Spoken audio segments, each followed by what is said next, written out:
Assalamualaikum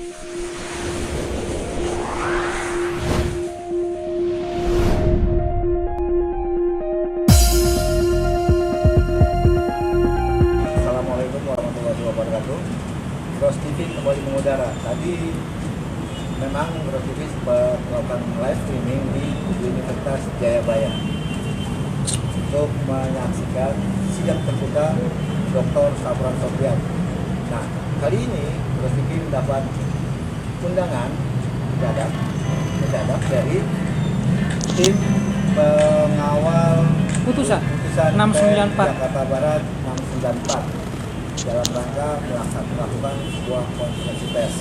Oleh karena itu, Gros TV silakan ke para silakan. Baik, selamat sore. Assalamualaikum warahmatullahi wabarakatuh. Salam sejahtera bagi kita semua. Tujuan kami di sini, kita ini memperkenalkan diri kita sebagai penggugat ya, yang saat ini sudah maju naik statusnya menjadi terbanding. Saat ini kita mau melakukan jawaban atas konferensi pers pada hari yang lalu, kemarin tepatnya pada tanggal 19 yang dilakukan oleh PPI PAD, yaitu Saudara Irwan Santosa. Saat ini kita mempunyai hak jawab untuk itu. Maka kiranya tim kami yang kita datangi ini ada berlima. Kita akan jawab satu persatu dari jawaban pers konferensi yang kemarin dari Pak Irwan Santosa. Mungkin diwakili oleh Bang Tagor ya. Siap. Silakan Bang. Ya, terima kasih kepada Pak Oscar berkenaan dengan konferensi pers pada sore hari ini, yang mana terjadi gonjang-ganjing, seliwer-seliwer informasi di medsos berkenaan dengan frasa berkekuatan hukum tetap atau inkrah. Kita dari tim pengawal putusan 694 tidak pernah mewacanakan, bahkan tidak pernah terlintas dalam pikiran untuk menyatakan bahwa putusan 694 telah mempunyai kekuatan hukum tetap atau inkrah. Jadi menjadi aneh kalau ada tiba-tiba ujuk-ujuk entah dari mana mau kemana, ada pihak yang tidak tersangkut dengan perkara tersebut, cawe-cawe katanya ya, bikin surat ke PN Jakarta Barat untuk menanyakan perkara 694 sudah inkrah atau belum. Jadi kita tidak pernah itu menyinggung masalah inkrah atau tidaknya, tapi kok tiba-tiba hal ini muncul ke permukaan. Kira-kira apa yang mau diinikan mungkin sama rekan Renvoy? Maaf, Gros TV. Oke, makasih Bang Tagor. Jadi gini, ini kan ada yang menyatakan bahwa PN, putusan PN itu belum inkrah, sehingga belum bisa dari 11 ya? 11 diktum belum bisa dilaksanakan ya, karena belum berkekuatan tetap atau inkrah, sehingga berarti ke jajaran PP ke bawah itu masih punya hak untuk melakukan kegiatan. Tanggapan gimana kalau melihat hal itu? Jadi putusan 694 memang belum inkrah. Makanya kita tidak pernah memohonkan untuk eksekusi atau pelaksanaannya. Ini perlu kita jelaskan. Mungkin rekan-rekan yang di sebelah sana tidak mengerti macam-macam dari putusan. Bahwa itu ada yang deklaratorir, terus ada yang konstituir.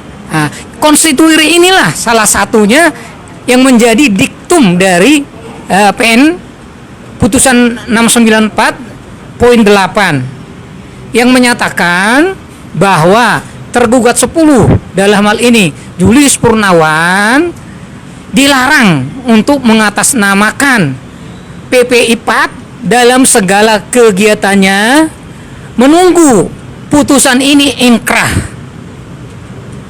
Menunggu putusan ini inkrah. Nah ini, sekarang kita coba melakukan sedikit, ini bukan wewenang kita, tapi kita coba pendekatan melalui penafsiran a contrario yang menyatakan itu menunggu inkrah. Berarti diktum ini baru mungkin akan dianulir apabila ada putusan yang inkrah. Selama itu belum dianulir, berarti ini sudah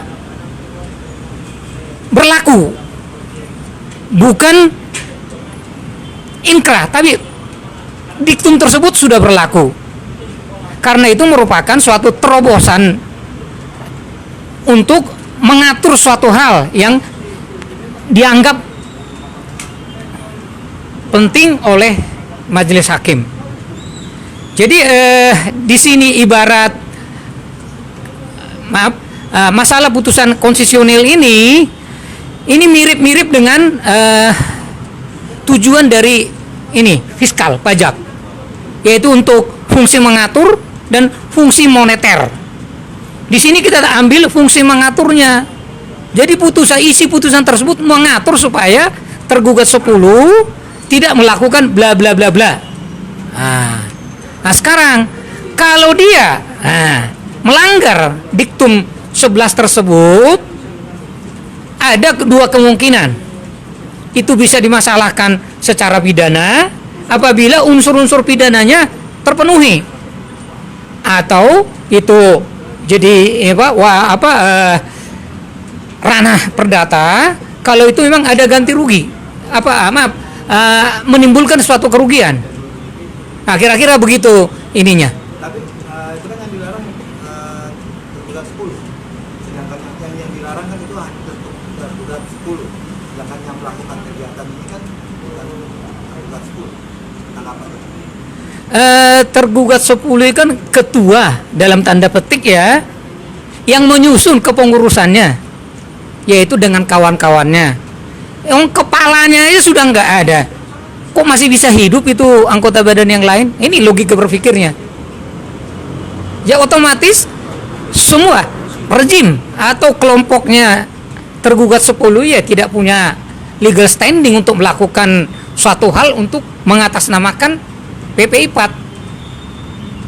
Berarti baik tergugat maupun penggugat tidak boleh mengatasnamakan PP sebetulnya yang diminta oleh PN. Di sini tergugatnya sih nggak ini ya. Penggugatnya enggak ya, tergugatnya yang tidak boleh mengatasnamakan PPI 4 sesuai dengan diktum 8-nya. Tapi ada yang menggelitik, Bang. Di beberapa medsos ya, itu ada pertanyaan terhadap diktum 11 putusan PN 11 itu harus dijalani atau dipatuhi atau ditaati sebenarnya. Nah ini harus ditaati. Karena ini tadi saya bilang itu fungsinya itu mengatur. Jadi ada aturan baru yang diciptakan oleh putusan PN Jakarta Barat, di mana tergugat 10 tidak diperkenankan untuk mengatasnamakan PPI 4 selama putusan belum berkekuatan hukum tetap. Berarti sekarang walaupun belum berkekuatan hukum tetap, tapi fungsi mengaturnya sudah jalan. Mengatur ini yang harus diikutin, harus diturutin. Kalau tidak diturutin ya berarti pelanggaran, ada konsekuensi hukumnya. Kalau tidak mentaati, Iya. tidak mentaati putusan PN tersebut, ada konsekuensinya. Iya. Nah, seperti kemarin sempat ya, Terus TV juga sempat respon dengan, kalau tidak salah ketua bidang organisasi, saya nggak sebut nama, itu dia menyatakan silakan saja, kan itu gimana tanggapannya?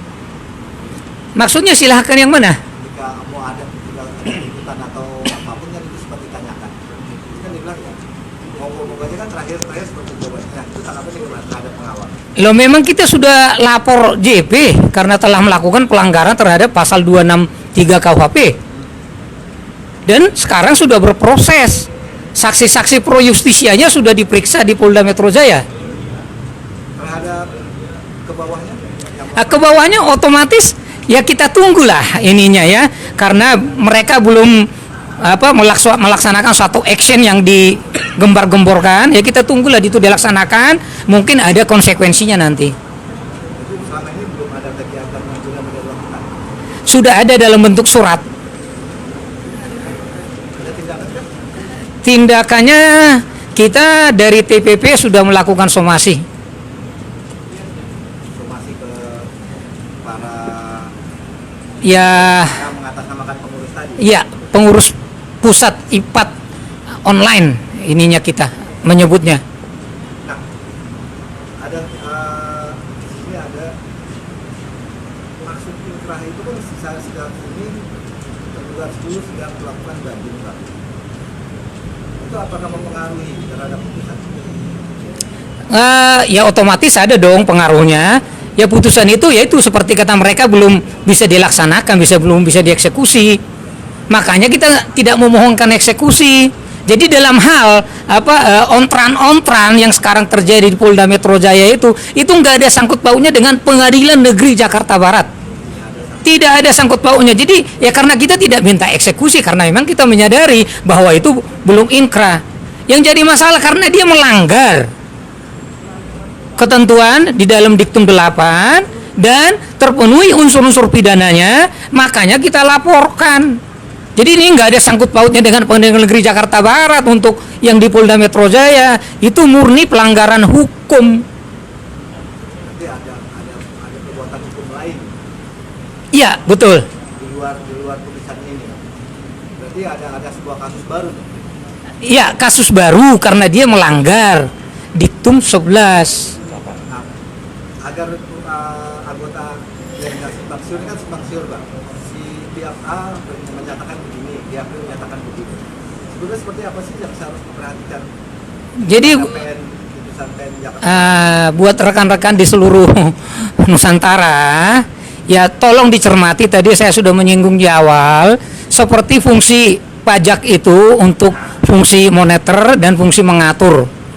Demikian juga dengan diktum 11 itu ada di situ fungsi mengaturnya.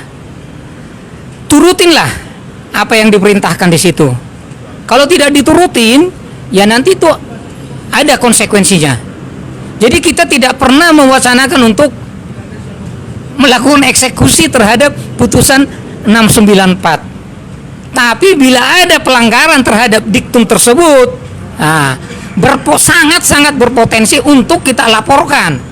Kalau itu ada unsur pidananya ya ke penyidik Polri. Berarti sampai saat ini tim pengawal masih menunggu ya? Tetap menunggu. Menunggu apa? Menunggu putusan itu sampai Oh, sama inkrah, iya, biar kita bisa memohonkan eksekusi terhadap 11 item yang ada dalam diktum putusan tersebut. Termasuknya yang menarik ya ganti ruginya. Nah, walaupun tidak seberapa, tapi itu sangat bermanfaat buat kita-kita. ada yang sampai tambahkan lagi? Mungkin Ada yang mau menambahkan, rekan-rekan? Mas Joko, Mas Joko. Mas Joko katanya. Cukup. Ayo Bang Joko. Ayo, cukup. Atau Bang Dagun ada yang ditambahkan? Jadi buat rekan-rekan di seluruh wilayah Indonesia, tolong dicermatin segala informasi yang mungkin dihembuskan oleh pihak-pihak yang mengatasnamakan diri sebagai PPI-PAT, yang kebetulan PPI-PAT ini sudah dibekukan oleh diktum 8 putusan PN nomor 694. Jadi kalau ada yang mengatasnamakan PPI-PAT mengadakan referendum, ya sepertinya itu sudah jelas-jelas pelanggaran baru terhadap anggaran dasar rumah tangga. Karena untuk melakukan itu referendum itu syaratnya itu sangat ketat. Salah satu contoh, jumlah dari peserta jumlah dari anggota IPAT aja mereka tidak tahu jumlah persisnya.